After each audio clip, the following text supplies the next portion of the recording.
All right, after so many recommendations, we finally have Sharla Dance on the podcast. How are you, Sharla? Good. I'm good today. I've gotten a lot of emails and people mentioning your resources and things, and you. I mean, how do you explain what you do through your online resources? I a long time ago when I saw that people were doing things like throw a dart at a balloon and pop the balloon, and then you could sing the song. I'm a music educator, and so it was like that doesn't have anything to do with the song. There must be a better way to prepare the children. There must be a better way to have them, experience the music and experience the song, and then have the song teach them. Gotcha. So yes, I've seen various forms of that. Right, you want to make primary that's primary singing time that's interactive, and so you think of different activities. But it's even better when the activity sort of involves the song or whatnot, right? Totally. Yeah. Nice. So was there? I assume, and I want to highlight here, like this is the Leading Saints podcast, and this calling in the handbook. I'm trying to rack my brain of some others. There's probably a few more. The official calling is primary music leader, right? And so, I mean, this is one of the few callings where leader is actually in the Yep. in the title, right? Totally So, is. I always try and catch myself when I talk about this calling that it's not the what is it, the Chorister. chorister. It's not the primary chorister. You are the English word. primary music leader, right? It's an English chorister means an English choir boy, Oh, but we've well, kind there of you go. evolved it in English in the American English, and it's like it's not exactly. And you know what? We're not a chorister or a conductor. We are music leaders. That's right. It's That's the right. gospel doctrine teacher for the children through music. Yeah, love it. So, do you have a music background? Like, where does this really all begin for you? I, as a child, really embarrassed my mom because I would sing wherever I went, and it was really embarrassing for her. And then I got into college. Okay, here's a backstory. I got locked Okay, in the bottom of the De Young Harris Fine Arts Center, at BYU. at BYU, and I couldn't get out. And so I thought, I am never going into music at this school.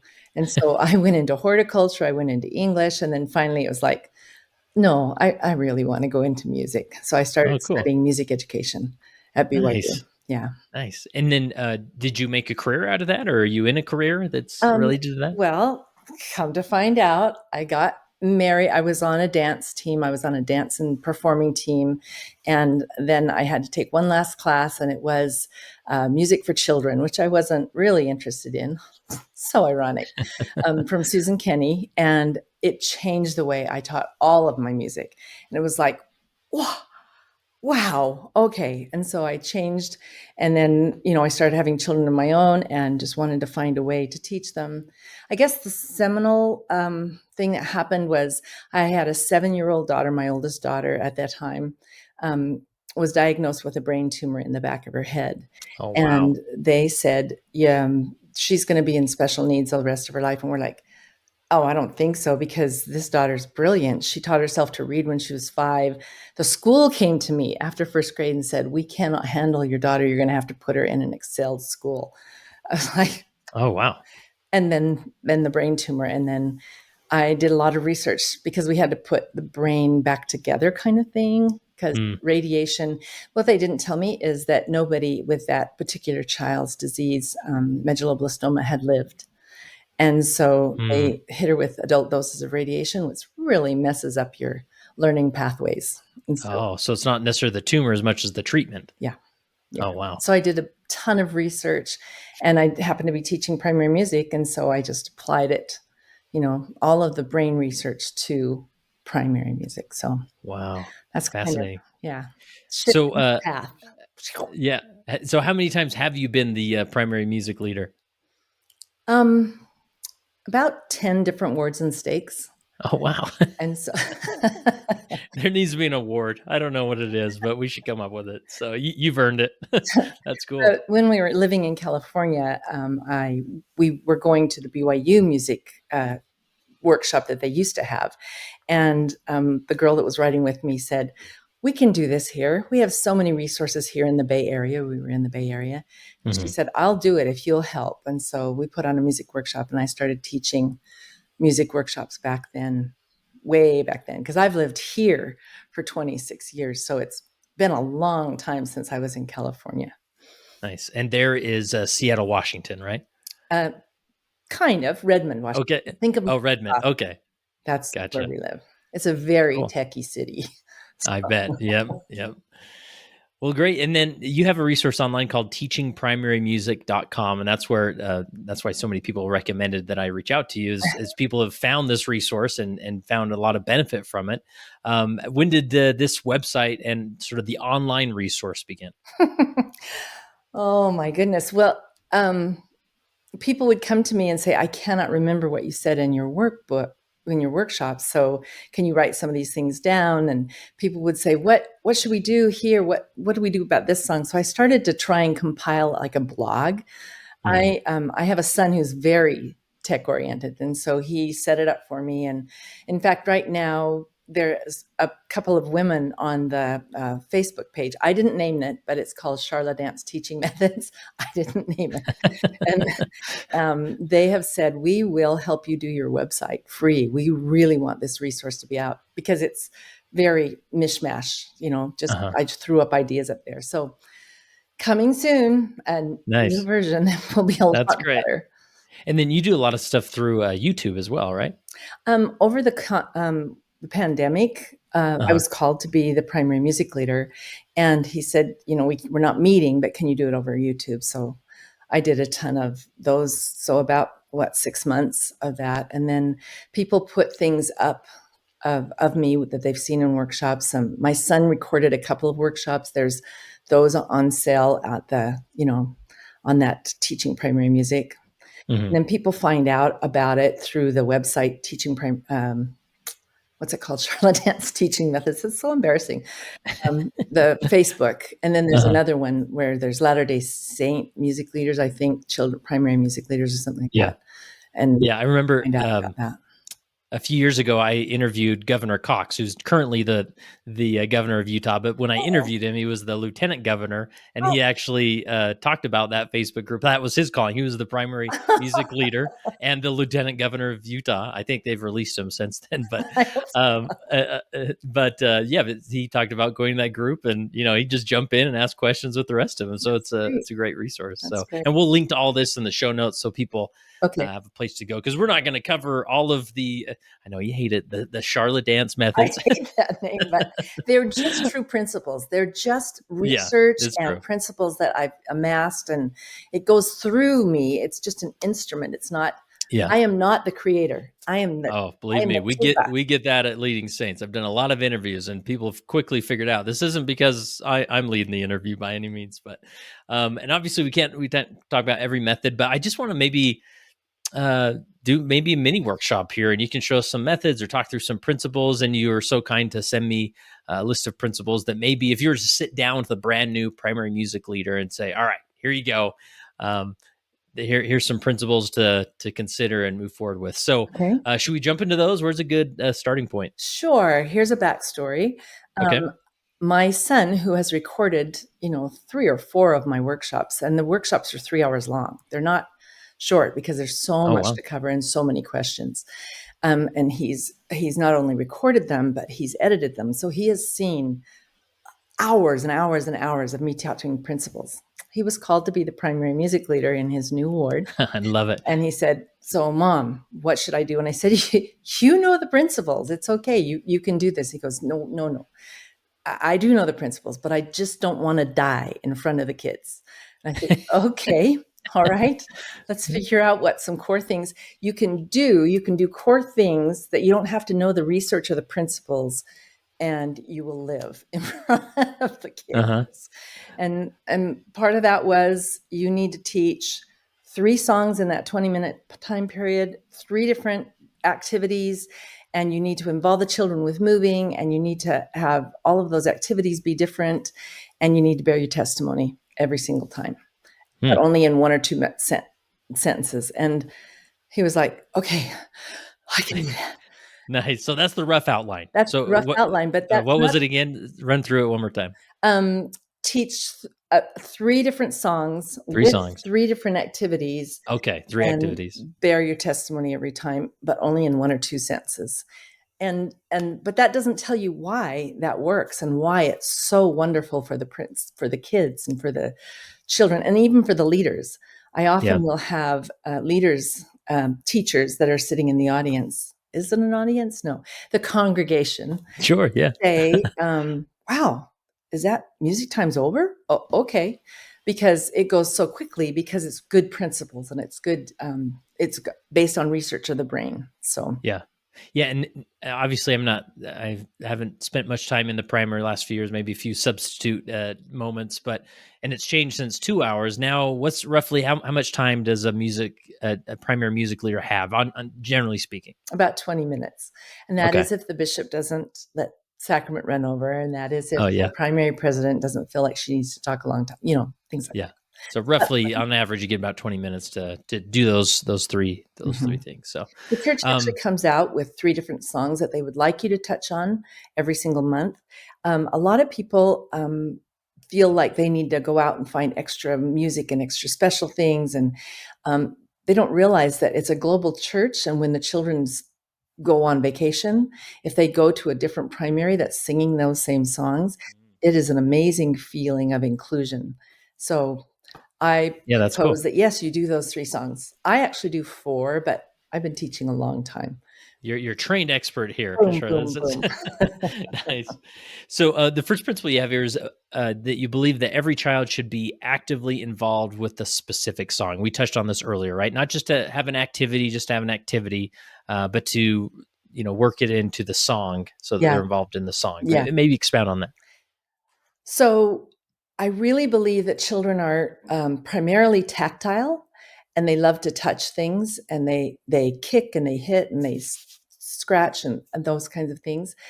But then I was reading in my scriptures and found, in Third Nephi, where chapter 11, where the Christ comes and he says, "Arise and come forth and thrust your hands into my side and feel the prints of the nails in my hands." And there were 2,000 people. It took a long time to do that. And he only had 3 days that we know of.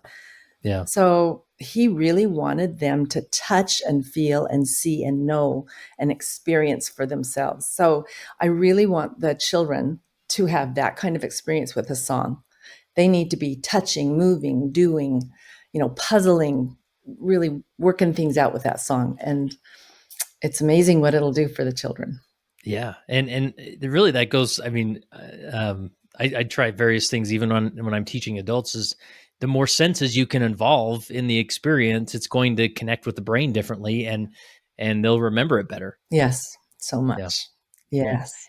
Anything else as far as getting kids involved, or any like tactics that they could, if maybe a music leader sort of stumped on, I don't know how to get them involved with this or that song, or Um, well, yes. If you're going to make the music come alive, you've got to be really aware that the music rides on a beat and a rhythm and melody. And that's why it's Mhm. different than talking. It goes into a different place in the brain, actually. Hmm. The talking side goes into one, and the music side goes into another place in the brain. So, if nothing else, get unsharpened pencils and have the children tap, but don't have them just tap and tap and tap and just nothing. Yeah, Do a tap, tap, freeze, tap, tap, freeze. Now move it up above your head, tap, tap, freeze, because they need to be challenged when they repeat that. They don't realize they're tapping the beat. They don't realize they're hearing the song come through their ears when you're tapping the beat, and that they're involved because they're trying to keep up with you. Where's the pencils going? Um, I call it the back door.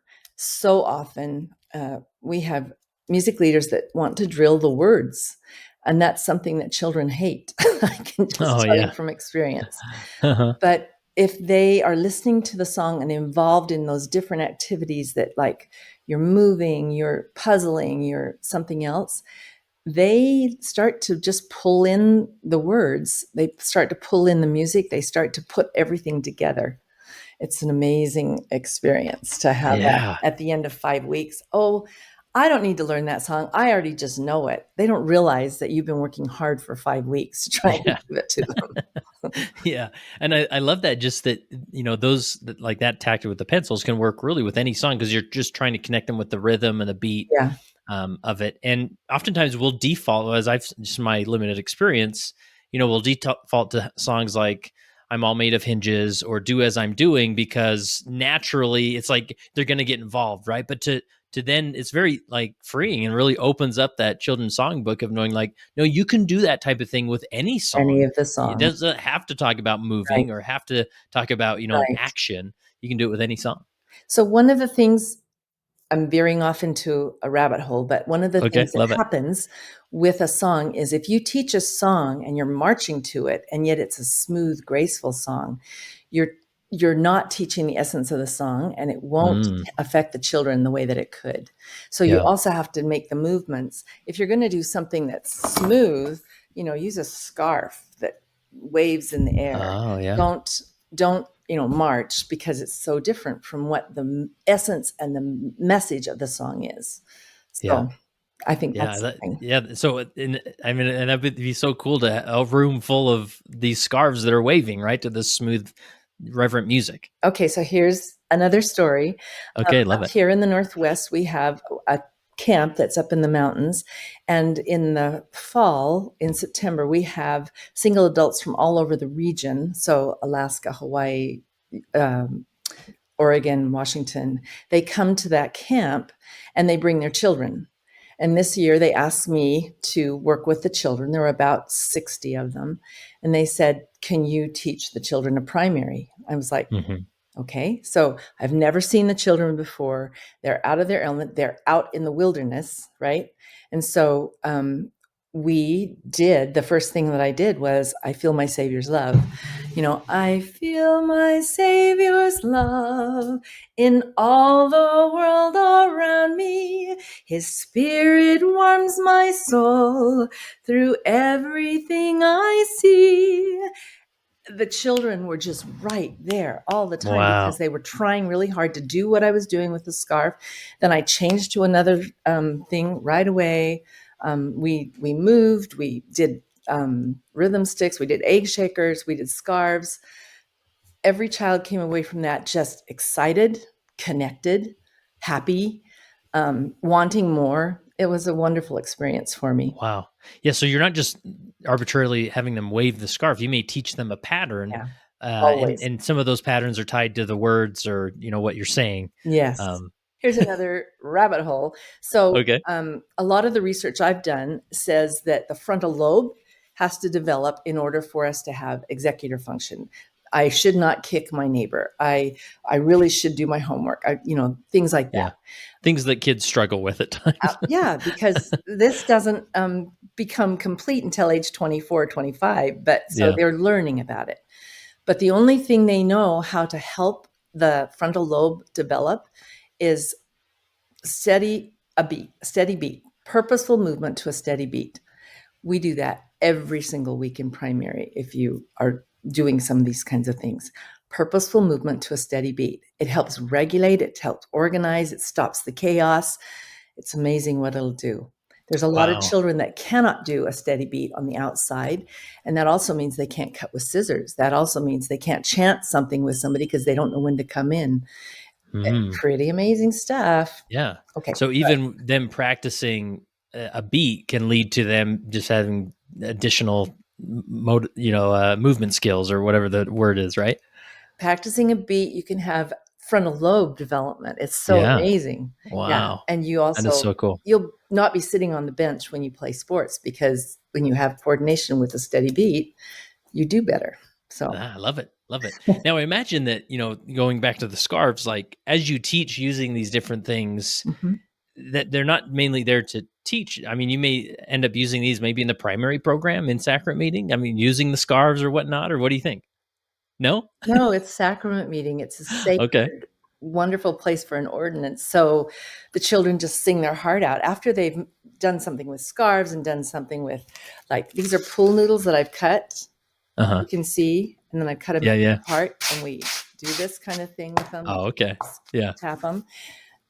when they have experienced the song in all these different ways, and then I tell them to just stand up and sing with their hearts, and we do some things that they can do with dynamics, they don't need those props anymore. They have Mm, experiences, they have things to remember that help them. It's called a hook. The brain has hooks that they can go into a different memory, and they have all these different hooks to go into a song. yeah. So, do you Wow. remember a long, long time ago, a little girl fell down an empty well in the Midwest, Yes. and she was Yeah. stuck there? It was quite the media Yes, she was stuck attention, there for right? a long, long time. They could not get down to her. They couldn't get her out. Um, and she, at the bottom of the well, comforted herself by singing, "I am a child of God." Yeah, it was a Latter Day Saint family, It right? was. Yeah. And I believe that if you teach a child a song with all of these different hooks, the song will come back to teach the child, and he will come back to teach the child doctrine when they need it. But they Ooh. have to really know the song. So Yeah. I'm It's just so a little passionate about it. yeah. I love it, Charlotte. And man, I just have to pause and give a shout out to Janice Luker, who was my primary music leader. And I remember serving as a bishop, sitting in the primary at times and singing those songs. And like in an instant, my mental, memories, I'm just taken back to that primary class, Hooks. learning these hooks, right? And Janice Luker was really that initial, and I saw her, a few years ago, and I shared this gratitude with her, just that you taught me the gospel first. Like I know about the stories of Jesus, and I know, all these things that hooked in my brain, and that led to a flourishing testimony as that frontal lobe developed, because I Mm, had that foundation. I love It's awesome. that. I Yeah. would love every child to have that experience. Yeah. So and I don't know if this comes up in some of your other principles, but you mentioned that sometimes a primary music leader will double down on, or hyper focus on, we got to get the words in their brains. If they just learn the words, then we can sing the songs. And so, you see different methods of, maybe they hold up a heart, or they have a few words, you know, written words, and then some symbols in there Mhm. to help them trigger that. And then they show that, during primary program, whatnot. I mean, that's one tactic. Is there a better way? Do we just maybe give up on the effort, or the main focus of getting them to learn the words and focus elsewhere? I mean, what comes to mind with that dynamic? I love that you asked that question because I can just jump right off and answer Oh, nice. that. Good. Let's do it. So, when you think of a song, it rides on a steady beat. There's a beat that's underneath every song that's ever sung. Hmm. Um, there is a rhythm to the words, and that's why it's different from the beat. So, beat, beat, dun, dun, dun, dun, da, da, da, that kind of thing all has to lodge Hmm. in the brain. And then on top of that, there's a melody that goes up and then comes down. And those things have to be in place for the brain to hook the words into them. And so I would say we need to focus on the beat and the rhythm and the melody while singing the words. And it's amazing that the brain then has a spot to put the memories into. If you're saying, okay, here's the words, I'm going to say them, and then you sing them, that's can I say ridiculous? Because That's fine. because they haven't heard the beat or the rhythm or the melody Yeah. that it rides on.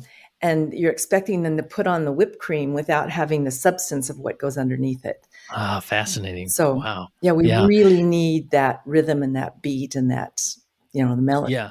So typically what I see is, okay, we're going to learn a new song, kids. And, let's go over the first line and the second line, right? And get that down. Then we'll go to the third line. And so you're saying just sing the song and get the rhythm and beat down, even if maybe you're the only one singing the actual words, or the teachers are the ones singing. And then over time it hooks in there. Is that a good explanation? Well, good. Straighten me out, Charlotte. Okay, Let's I'll hear. I'll straighten you out. So, if the child is not involved somehow with that beat and that rhythm and that melody, then you singing is probably going to have somebody staring at the ceiling, somebody kicking the chair in front of them. You're going to have a lot of discipline problems because they're not engaged. So, I actually give things to every child. They're underneath the teachers' chairs, and I say, "Teachers, you have 10 seconds to pass this out." For instance, if you have spoons, If I don't walk as most people do, some people walk away from you, but I won't, I won't. And every child's doing it. They don't have to know the words. They Uh-huh. can just come from, Yeah. Timbuktu and come and sing with me because they're just doing the spoons and copying them with me. I And gotcha. then immediately I go on to something else. Like if they don't have egg shakers, if they have a little thing like this, they can sing another song. I belong to the Church of Jesus Christ of Latter-day Saints. So they're moving to the beat, they're hearing the words, they're really excited, they love to make noise. And uh, everybody can join because you don't have to know the words. I'm the one that has to know the words. And then eventually I'll say, what words did we do when we shook it? I belong to the Church of, and Mm. they go, Jesus Christ. And so Yeah. I have them fill in the words. There's, oh, I don't know how far down the rabbit hole Oh, you want me let's to go go. a little further, Sharla. Come on.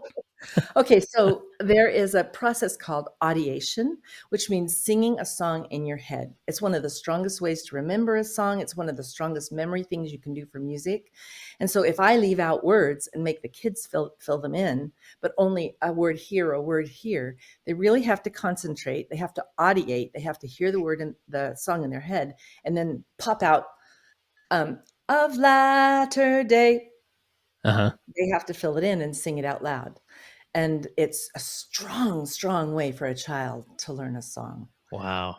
Yeah. So And again, these are, you go into various tactics and ways and methods and, in your resources. So I don't want to feel like we're cutting them short. We just don't have time. We'd have to go on hours here. So, uh, so that's good. That's good. All right, let's get the next principle. I don't know if we've covered already, but children need to move to learn, especially purposeful movement to a steady beat. I think have we covered that? Anything else to mention there? just that the resource shows that children that do movements, the first movements that come in the brain, like walking to a steady beat, they don't realize they have to walk steadily. The moving your arm across like that or moving it across the body like that, those turn into thinking cells. So if you in primary, we're doing some kind of steady beat and then Hmm. we swing our arms across and swing our arms across, we have this amazing capability to turn the whole body into a thinking machine. Mm. It really does activate all the neurons that's popping off in the head. You know that children are born with way more brain cells than we are, and they gradually die off, Mm. especially as they're not used. And so when you activate them with the body moving to a steady beat, it's amazing what happens in the children's brains. Yeah. Yeah, that's So powerful. Love that. And I'm curious. I mean, have you had callings where you're teaching adults, whether it's a Sunday school class or elsewhere? And have you used some of these tactics with adult classes? adults become okay. So a thing about children, Okay. once they trust you, they are open books and they're loving and they want to be there. Even the most um, disrespectful child who is active and moving all over the place still is an open book and still will come and love me and hug me once I gain their trust. Adults aren't like that. Hmm. They have this very strong wall that's in front of them, and so trying to get them to move in front of that wall, oh, Yeah. yeah, they don't like moving. Yeah. Yeah. It's all about them. Children, it's not about them, Yeah. except for 10 and 11-year-old boys, and you have to use some of these other things.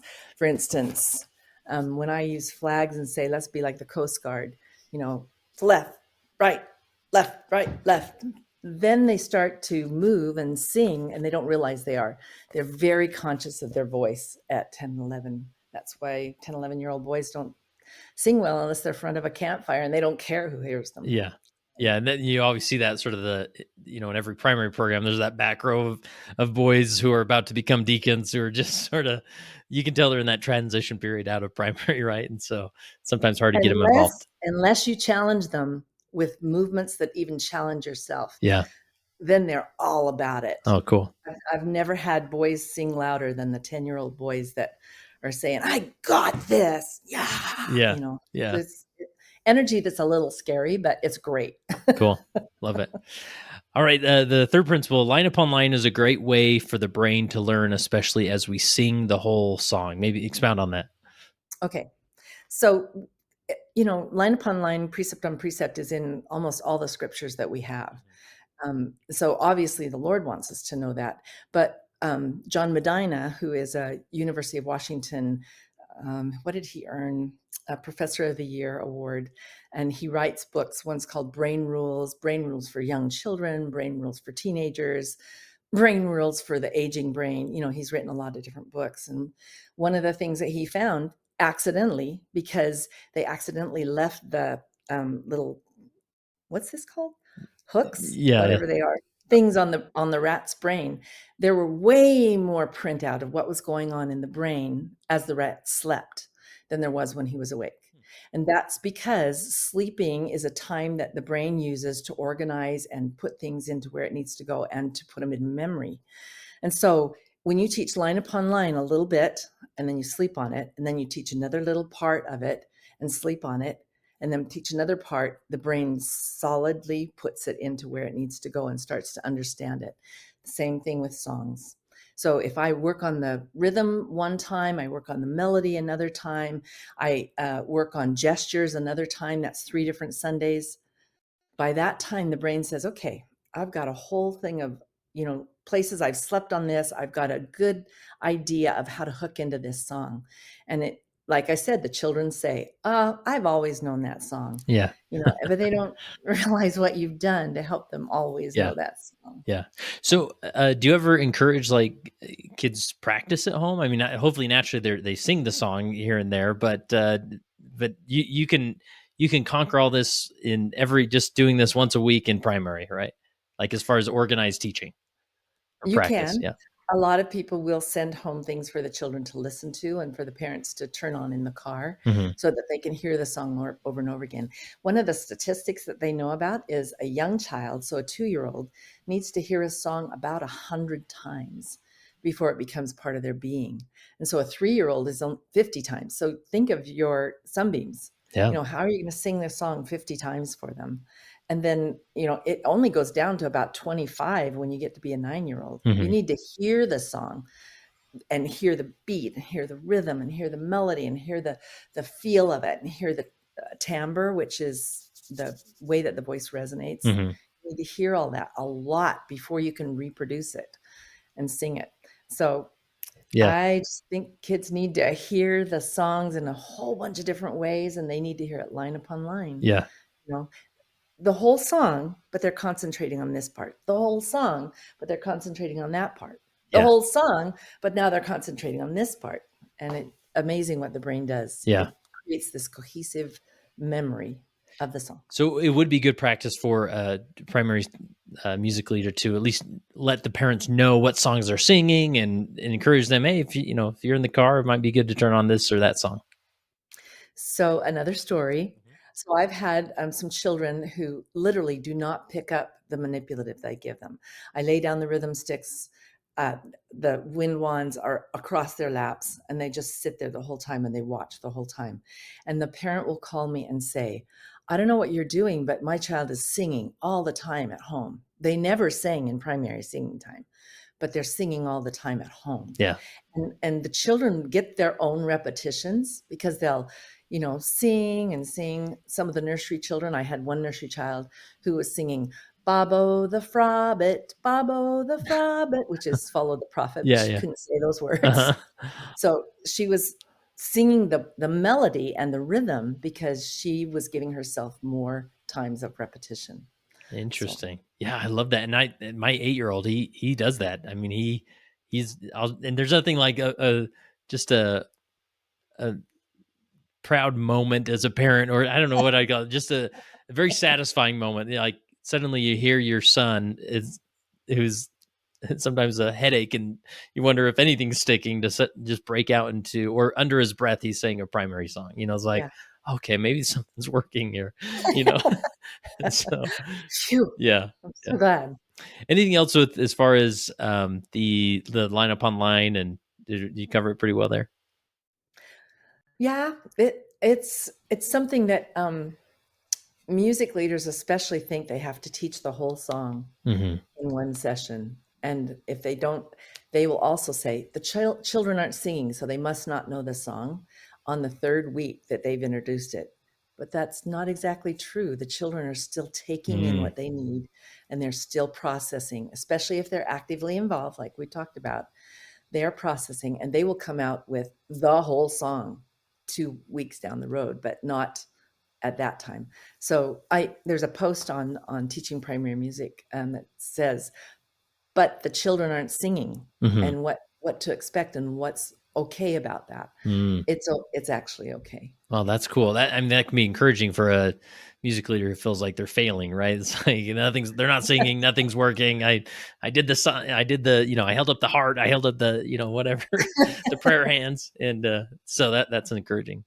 Um, do you do? I mean, you've definitely communicated the point as far as like getting them active in the actual song, right? Rather Mhm. than just doing an activity to an activity. Do you still do?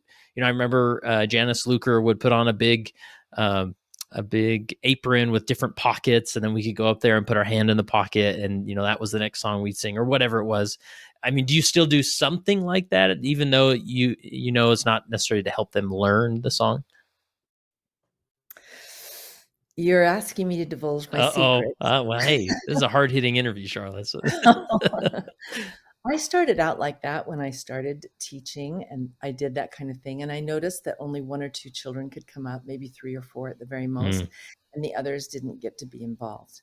And it was choosing a song. So the activity was focused on choosing the song, not the song itself. And so I have grown further and further away from that kind of thing. I think it's great for an activity day or something like that. But when we are so focused with only 20 yeah, minutes that's to teach true. the gospel doctrine, I really focus in on these other kinds of things that have everybody involved Yeah. and that have, line upon line doing this part and this part and this part.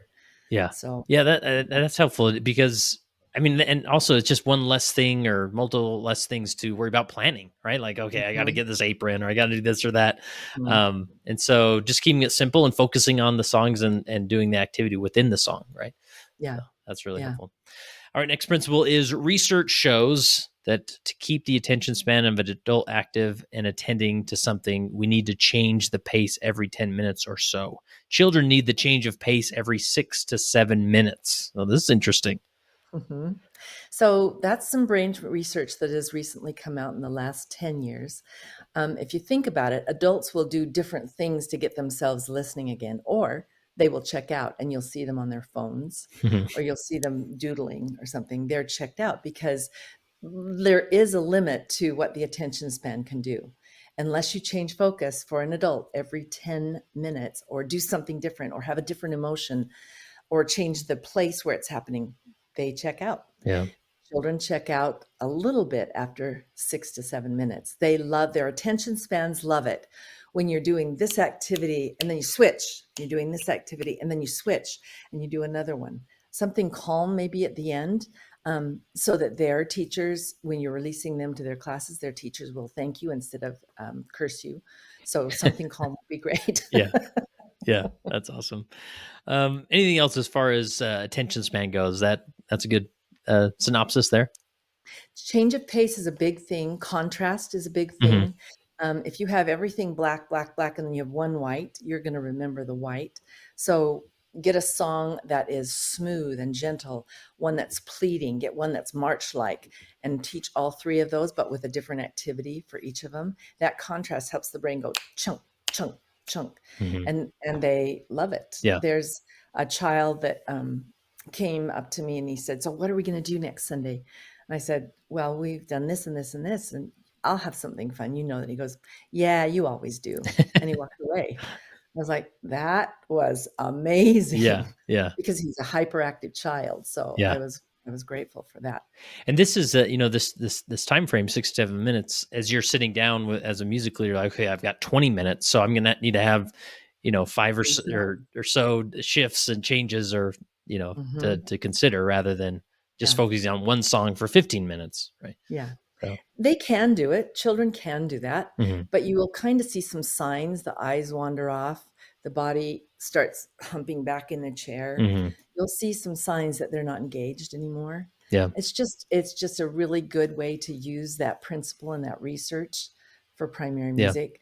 It's overwhelming to some primary leaders, but I'm not talking do a different game that you have to right, prepare peons for. I'm talking get a shaker. yeah. I'm talking get a scarf. I'm talking make a melody map. So I don't know if you know what a melody map is, I have no but idea. okay, so see how it goes up and down? Uh-huh. The words weren't originally there. The words the kids had to put in, the older children, and say, okay, so name the apostles, prophets, pastors, teachers, evangelists, and so forth. So they had to look at where does it go up, where does it go down, and then put the words into it. With younger children, I just have them maybe go up with their bodies and then go down with their Oh, bodies okay. when the words go down. So it's not it's not that much prep. Yeah. And So I think we've been doing that for years with Jesus Wants Me for a Son beam. And I remember shooting out of my chair, that beam. So you can do that with other songs. You don't have to always default to yes, that song to have that type of involvement, yes, right? yes, you can. So that's awesome. Any advice with the adult teachers in the room? Like, do you is it worth acknowledging they're in the room, or you're just focused on the kids for those 20 minutes? Or is there anything you do to involve them? Or Oh, oh, yes. Oh, yes, yes, yes. So if they are the leaders, if they are the example, if they are what the kid follows, the teachers need to be the ones most doing the actions, gotcha. most doing the things, most trying to get the complicated pattern that I have them do. Sometimes with I will do this pattern. Oh, Jesus, wow. da, da, da, da, da, da, da, da, da, da. And the teachers are like, what? Uh-huh. And I slow it down and then I say, okay, you guys, everybody watch the teachers and see if they're doing it right. And the teacher's like, what? Because they're not used to having to move, right? Because Uh-huh. adults don't like that Uh-huh. very much. But then the children gather around their teacher and they support them and they help them. And it's an amazing thing. And the teachers like singing time way better when they're involved Yeah. too Yeah. And like you and not said, on the time flies by, the because it's time so flies by. enjoyable. So Yeah. awesome. All right. Next principle: each child takes in information in a slightly different way, and the brain craves variety. Anything we haven't touched on with that? Oh, yeah. I bet. So in the 1980s, there was a huge study done about how people take in information, IQs, Hmm. right? Do we really have just one IQ? Or there's several different categories of it? And it's called multiple intelligences. And I was trying at that time when it came out, I was trying to help my daughter. And I thought there must be more than one way to learn. There's got to be something because they destroyed a lot of the highways for learning in her brain. There must be back roads that I could use.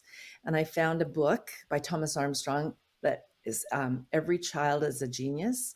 And it talks about having them take information in the way that they like them. Hmm. You take information in through logic, you take information in through movement.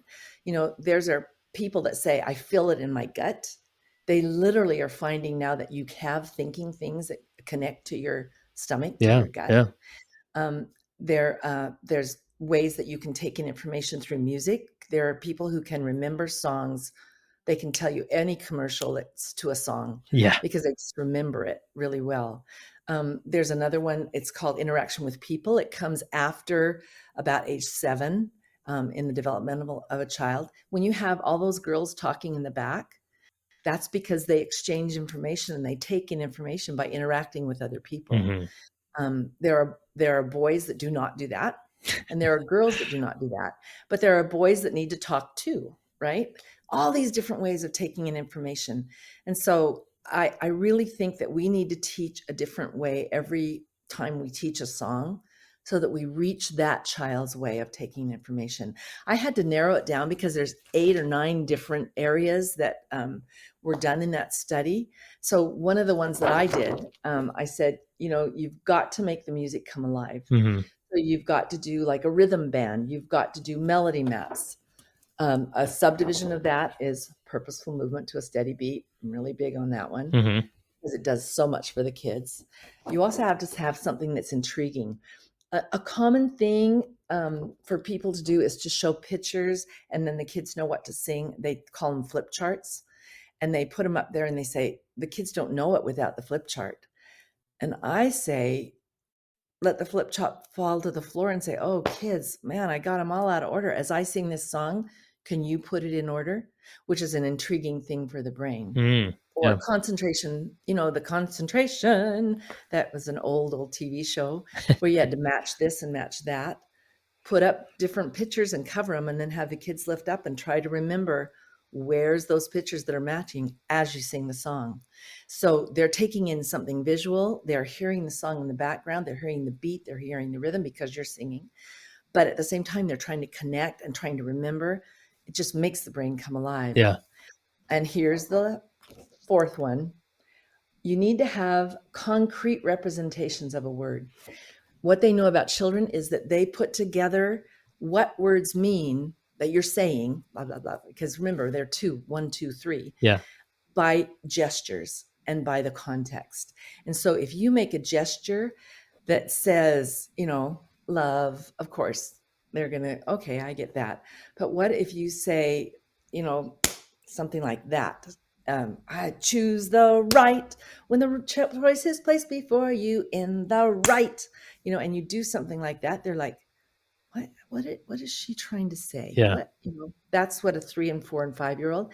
It's really, really good. ASL is a great Yeah. way. That's where my mind went. The love one another, right? We've Uh-huh. all learned that sign, right? Exactly. Exactly. So, And a lot of people who are deaf would love me to use only ASL signs for their deaf children. uh-huh. But at the same time, I know from research, Carla Hannaford, why learning is not all in your brain, uh, because it's called Smart Moves. She says you really do have to have gestures and movements that show kind of what the context of the word means. And it's not necessarily SL, it can be house, right? Mm-hmm. And the children will go, oh, okay, I get that. They help the children learn the context.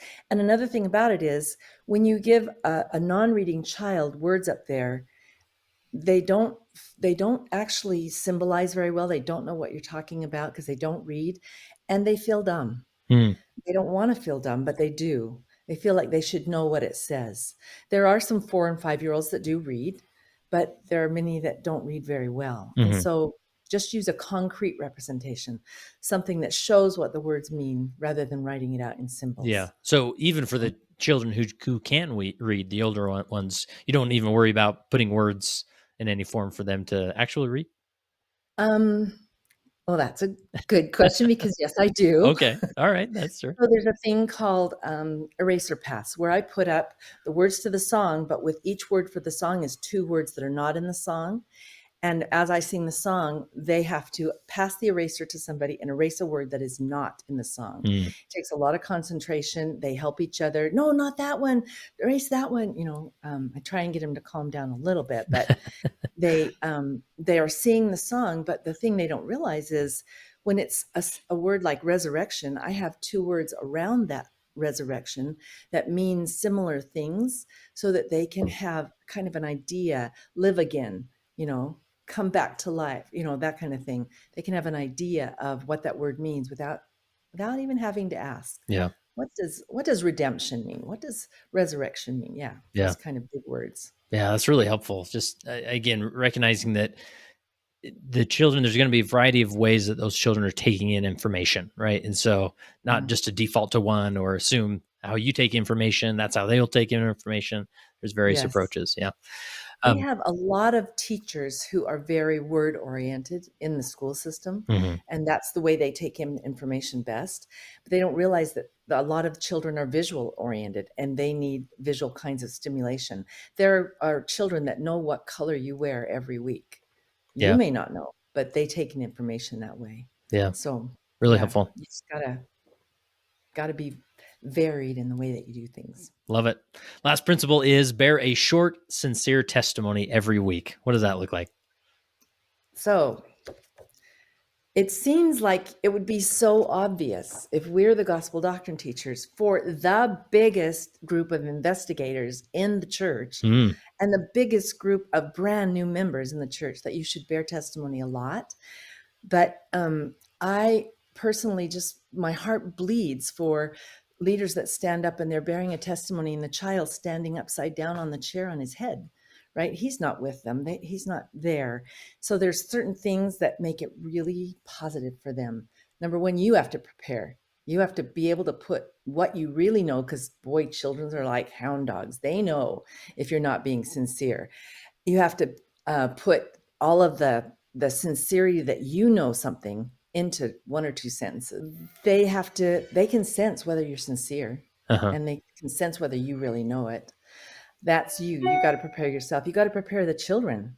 You've got to be able to say to the children, you're here, you're with me, you're engaged, you're all bright-eyed, you're not, kicking the chair in front of you, and then you freeze.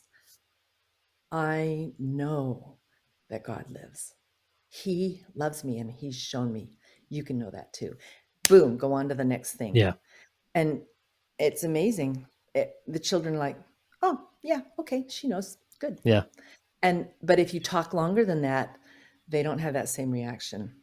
So you have to prepare yourself, prepare the children, pause and go, just do it. And do it every single week. It's hard to remember as you're getting the beat, as you're getting the melody, as you're trying to remember all the words to the song, because you're the fount of knowledge. You're the one that has to know the song. And then, oh yeah, I have to bear my testimony too. So Yeah. it's something that you have to consider. That's really helpful.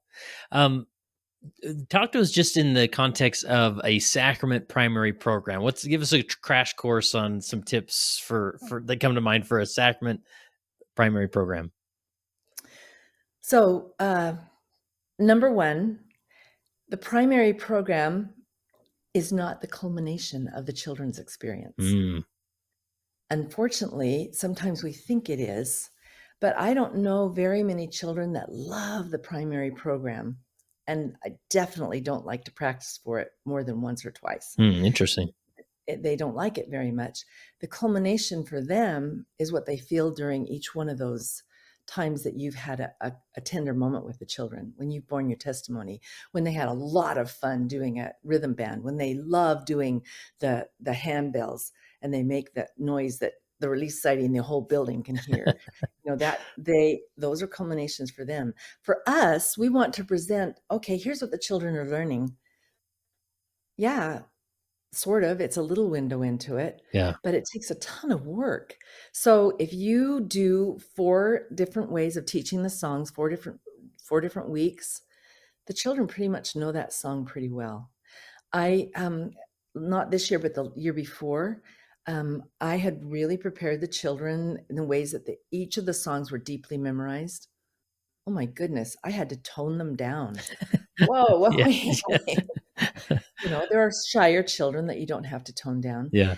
This particular year, I had some really shy children, very shy, who it was a big deal to get up in front. So we had our tallest bishopric member, 6 something, in the back going like this, and they were looking at him and being louder for him. So it's a whole different experience. If they know the songs deeply, they're going to sing with their hearts. The speaking part's a whole different ball game. So Yeah. Yeah. yeah, there's some great hints out there for those. But remember, it's not the culmination of the children's year. That's It's really just helpful. it's a little snapshot. Yeah. Yeah, So, because for the adults, it can feel that way. Really, you just sort of oh yeah. it just feels that way. I mean, we want to display to the ward that everything we've learned this year. Here we go. And Uh-huh. including songs or whatever it is. But Yeah. that's really helpful.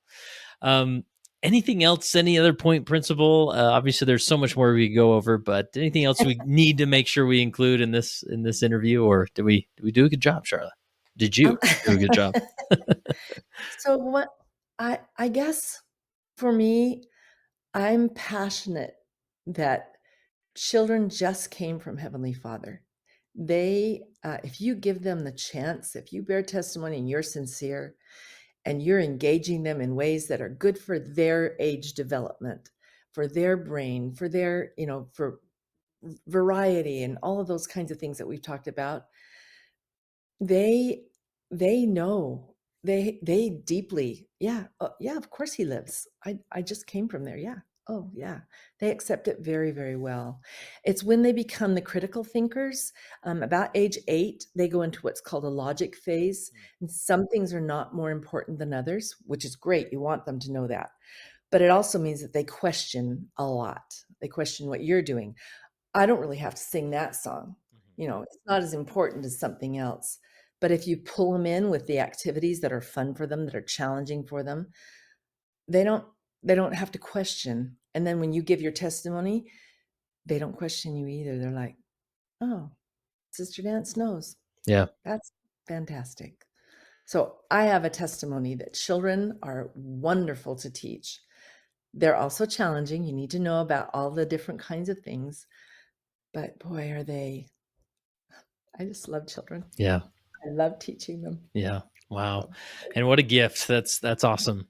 Again, the your to find more resources, go to teachingprimarymusic.com. Is that the best place to land and dive in head first? okay. And if they're a Facebook user, Okay. the Facebook page that I don't like the name of, Sharla Dance Teaching Methods, Cool. is a place where a lot of things are shared and people discuss and Yeah. give. I try not to be, you know, a one all be all, because they're just good principles and Yeah. they're just research that I've gathered.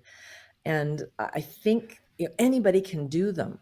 That's the thing. Yeah. But there's a level of skill.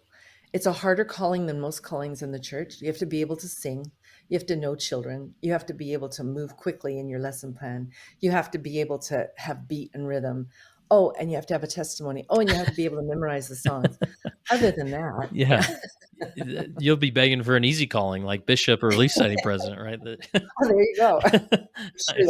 that's whole different ball That's of wax. right. That's right.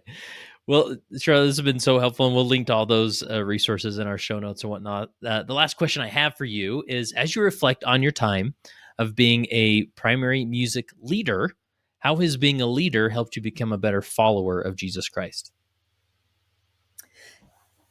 Every time I want to bear testimony to the children, oh, so every week? Yeah, every week.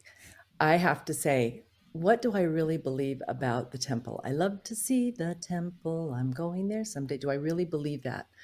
Then I have to pray about it. I feel my Savior's love in all the things of the world around me. Do I really believe that? Yeah, I do.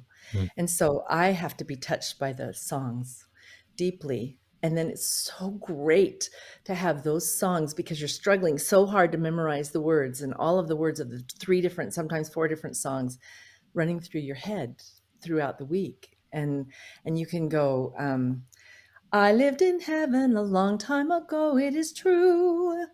Yeah, it's true. It gives you a whole different perspective on life.